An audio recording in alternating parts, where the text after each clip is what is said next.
హైదరాబాద్ జూబ్లీహిల్స్ లో మరోసారి భారీగా డ్రగ్స్ పట్టుకున్నారు పోలీసులు. న్యూ ఇయర్ సందర్భంగా డ్రగ్స్ సరఫరా చేస్తున్న ఇద్దరు యువకులను వెస్ట్ జోన్ టాస్క్ ఫోర్స్ పోలీసులు అదుపులోకి తీసుకున్నారు. నిందితుల వద్ద నుంచి 100 గ్రాముల MDMA drugs, 29 brown sugar packets, 2 గ్రాముల కొకైన్ స్వాధీనం చేసుకున్నారు.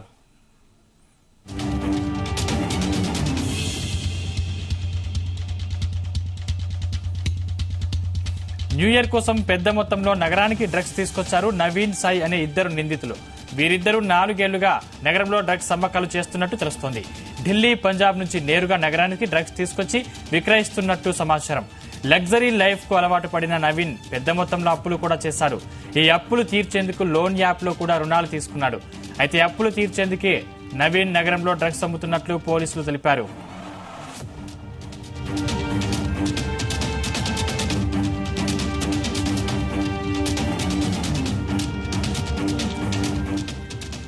ఇదే అంశానికి సంబంధించిన మరింత పూర్తి సమాచారం మా ప్రతినిధి రవితేజ అందిస్తారు. రవితేజ, ఇద్దరు నిందితులని టాస్క్ ఫోర్స్ పోలీసులు అదుపులోకి తీసుకున్న తర్వాత వారి దగ్గర నుంచి 6 లక్షలు విలువ చేసేటువంటి MDMA 100 గ్రాముల డ్రగ్స్, దాంతో పాటు బ్రౌన్ షుగర్ 1,16,000 విలువ చేసేటువంటి బ్రౌన్ షుగర్, 11.6 గ్రాముల బ్రౌన్ షుగర్, 7,50,000 విలువ చేసేటువంటి 2 గ్రాముల కొకైన్, ఈ 3 డ్రగ్ క్వాంటిటీస్ ని టాస్క్ ఫోర్స్ పోలీసులు పట్టుకుని ఇద్దరు నిందితుల్ని సూరి లీలా నవీన్ సాయి, బొర్రా వీర సాయి తేజ, ఈ ఇద్దరిని అరెస్ట్ చేశారు. ఒకరేమో మణికొండ ప్రాంతానికి చెందినటువంటి వ్యక్తి, ఇంకొకతను పుప్పాలగూడ ప్రాంతానికి చెందినటువంటి వ్యక్తి.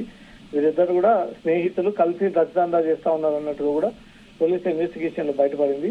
వీరిద్దరు చాలా రోజులుగా గత కొన్నేళ్లుగా వీళ్ళు ఈ యొక్క డ్రగ్స్ దందా సాగిస్తా ఉన్నారు. వీళ్ళకి వచ్చినటువంటి నష్టాలని పూడ్చుకోవడానికి ఈ డ్రగ్స్ దందాలో ఈజీగా డబ్బులు వస్తాయన్న ఒక ఆలోచనతోటి ఈ దందాకు తెరలేపి వీళ్ళు విదేశాల నుంచి, వివిధ రాష్ట్రాల నుంచి కూడా కొకైన్, MDMA, బ్రౌన్ షుగర్ లాంటి డ్రగ్స్, నార్కోటిక్ సబ్స్టాన్సెస్ ని తీసుకొచ్చి ఇక్కడ ఎవరైతే దానికి అట్రాక్టివ్ గా మారి అది లేకుండా ఉన్నటువంటి యువత ఉన్నారో వాళ్ళకి సప్లై చేస్తున్నట్టుగా తెలుస్తుంది. 2 గ్రాముల MDMA తో పాటు 25 గ్రాముల కొకైన్, 29 గ్రాముల బ్రౌన్ షుగర్ ని అరెస్ట్ చేశారు. వీళ్ళు పంజాబ్ నుంచి డ్రగ్స్ ని తీసుకొచ్చి హైదరాబాద్ లో నిరుద్యోగులకు, సాఫ్ట్వేర్ ఎంప్లాయీస్ కి, యువతనే టార్గెట్ గా చేసి ఈ డ్రగ్స్ అమ్ముతా ఉన్నట్టు కూడా పోలీసుల ఇన్వెస్టిగేషన్ లో బయటపడింది.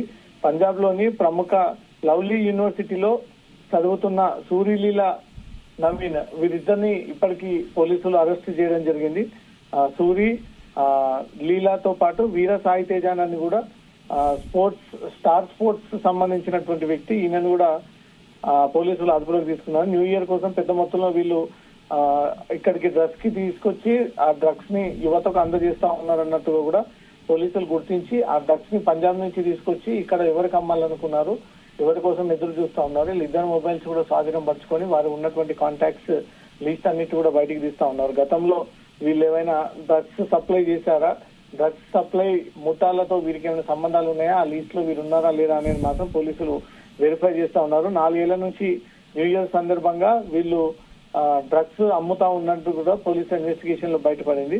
లావిష్ లైఫ్ అలవాటు పడి పెద్ద మొత్తంలో అప్పులు చేసినటువంటి నవీన్ వాటన్నిటిని పూడ్చుకోవడానికే ఈ డ్రగ్స్ దందాకు తెరలేపి ఈ డ్రగ్స్ లో ఇన్వాల్వ్ అయ్యి అనేక ముఠాలతో చేతులు కలిపి ఈ డ్రగ్స్ అమ్ముతా ఉన్నాడంటూ మాత్రం ఇతను అపై ఆరోపణలు పోతులు ముపుతా ఉన్నారు. ఆ లోన్ యాప్ లో రుణాలు నవీన్ తీసుకొని ఉన్నారు. అది లక్షలాది రూపాయలుగా అవన్నీ పెండింగ్ లో ఉన్నాయి, కట్టాల్సి ఉంది. ఆ డబ్బులు కట్టలేకనే ఈజీగా తక్కువ టైంలో ఎక్కువ డబ్బులు సంపాదించిన ఆలోచనతోటి నవీన్ ఈ రకంగా వ్యవహరిస్తా ఉన్నాడు అనేది మాత్రం అతన్ని అదుపులోకి తీసుకొని ఆ కేసు నమోదు చేసుకొని ఇద్దరిని రిమాండ్ చేయడం జరిగింది. అంటే రవితేజ, వీరు వెనక ఇంకా ఎంతమంది ఉండే అవకాశం ఉంది? అంటే ప్రస్తుతం అధికారులు ఎటువంటి చర్యలు తీసుకుంటున్నారు? డ్రగ్స్ తీసుకొచ్చేటువంటి వ్యక్తులతో పాటు దాన్ని పుచ్చుకునేటువంటి ప్రయత్నం చేసినటువంటి కన్స్యూమర్స్ ని కూడా ఈ కేసులో పట్టుకోవాల్సినటువంటి బాధ్యత ఉంది. దాంతో పాటు పంజాబ్ నుంచి డ్రగ్స్ తీసుకొస్తున్నామని ఒక అలవాటుగా వీళ్ళకి మారింది కాబట్టి వీళ్ళు ఎక్కడి నుంచి తెస్తా ఉన్నారనే ఒక చైన్ సిస్టమ్ ని కూడా పోలీసులు కనుగొని వారిని కూడా ఈ కేసులో ఇంక్లూడ్ చేస్తే ఇంకోసారి హైదరాబాద్ కి ఈ డ్రగ్స్ రాకుండా మాత్రం పూర్తి స్థాయిలో కట్టడి చేసేటువంటి అవకాశాలు ఉంటాయి. కాబట్టి ఇద్దరు నిందితులతో పాటు రిసీవ్ చేసుకుపోయేటువంటి యువతని, వీరికి సప్లై చేసినటువంటి ఆ డ్రగ్ ముఠాలను కూడా దీంట్లో ఇంక్లూడ్ చేయాల్సినటువంటి బాధ్యత పోలీసులపైనే. ఆ దిశగా ఇన్వెస్టిగేషన్ సాగిస్తా ఉన్నారు. వాళ్ళ మొబైల్ ఫోన్స్ ని స్వాధీనపరుచుకున్నారు. వారికి ఉన్నటువంటి కాంటాక్ట్స్ అన్నిటిని కూడా బయటికి తీస్తా ఉన్నారు. గతంలో నిన్న మొన్న ఈ సంవత్సరంలో ఇంకెక్కడైనా వీళ్ళు డ్రగ్స్ ని అమ్మకాలు జరిపారా, డ్రగ్స్ ముఠాలతో ఎప్పటి నుంచి సంబంధాలు సాగిస్తా ఉన్నారు, 4 ఏళ్ల పాటు ఈ డ్రగ్స్ దందా సాగిస్తా ఉన్నారంటే ఇప్పటి వరకు ఎన్ని కోట్లాది రూపాయలుగా వీరు వెనకేసుకొని ఈ డ్రగ్స్ దందాన్నే వీళ్ళు రెగ్యులర్ మనీ ఇన్కమ్ కింద పెట్టుకొని ఈ దందా సాగిస్తా ఉన్నారనే దానిపై కూడా పోలీసులకు అనుమానాలు ఉన్నాయి. వాటన్నిటిపై కూడా వెరిఫై చేసి ఈ కాంటాక్ట్ లిస్ట్ లో ఇంకెవరైనా కొత్త వ్యక్తులు, ప్రముఖులు, మాజీ నేరస్తులు, మాజీ డ్రగ్స్ ముఠా ఉంటే మాత్రం వాళ్ళందరూ కూడా నోటీసులు జారీ చేసి అరెస్ట్ చేసేటువంటి అవకాశం ఉంది sir. Right, thank you Raviteja.